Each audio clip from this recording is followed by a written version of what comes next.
राजस्थान में रहने वाली 3 साल की बेटी ने पैदा होने के बाद पहली बार मुंह से खाना खाया है। दरअसल बीकानेर की मैत्रिका के जन्म से ही आहार नाल में छेद था, जिसकी वजह से खाना सीधे पेट में न पहुंचकर शरीर के दूसरे हिस्सों में पहुंचता था, जिससे कई तरह के इन्फेक्शन हो सकते हैं और निमोनिया नियमित रूप से बना रहता है। इतना ही नहीं, कुछ भी खाते ही बच्चा उल्टी कर देता है। इसे ट्रैकियो इसोफिसियल फिस्टुला रोग कहा जाता है। हालांकि मैत्रिका के 4 ऑपरेशन के बाद ये दिक्कत दूर हो गई है। अभी तक बच्ची को राइस ट्यूब से लिक्विड डाइट दी जाती थी। फिर धीरे धीरे इसको लिक्विड देते रहे, दूध पिलाया और फिर धीरे धीरे जैसे इसको हल्का हल्का खाना दिया, इसको कभी उल्टी होती थी, कभी खांसी आती थी, फिर कभी बार बार इसको निमोनिया होने लग गया। फिर हमें पता चला कि इसके उस नली में फिर से प्रॉब्लम हो गई है, तो इसको जयपुर लेके गए दुर्लभ जी हॉस्पिटल में।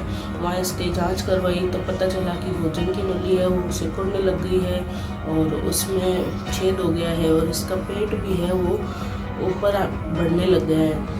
मैत्रिका की मां मोनिका ने बताया कि 23 मई 2018 को जन्म के बाद उसे मां ने दूध पिलाया तो उल्टी कर दी। डॉक्टर ने उसके कुछ टेस्ट किए तो पता चला कि उसके शरीर में आहार नाल सही नहीं है। बच्ची की आहार नली को जन्म के दूसरे दिन ही ऑपरेशन से जोड़ने की कोशिश की गई, लेकिन उसमें एक छेद रह गया। इससे बच्ची को दिया जाने वाला खाना शरीर के दूसरे हिस्सों में जाने लगा, उसे निमोनिया हो गया। इसके बाद दूसरा ऑपरेशन किया गया और आहार नाल को पेट से जोड़ा गया।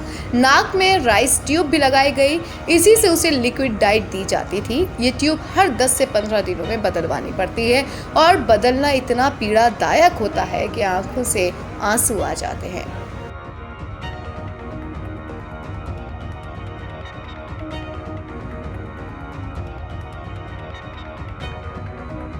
दरअसल ये जन्मजात रोग है। ये फूड पाइप व विंड पाइप के बीच हुआ गलत कनेक्शन है। समय पर ध्यान नहीं देने पर इस रोग के साथ ही किडनी, हार्ट आदि पर भी असर हो सकता है। डॉक्टर कहते हैं कि इस बीमारी से 30 से 40% बच्चों की जान चली जाती है। जन्म के साथ ही बच्चे अगर मां का दूध पीकर उल्टी करते हैं तो पेरेंट्स को इसे गंभीरता से लेना चाहिए।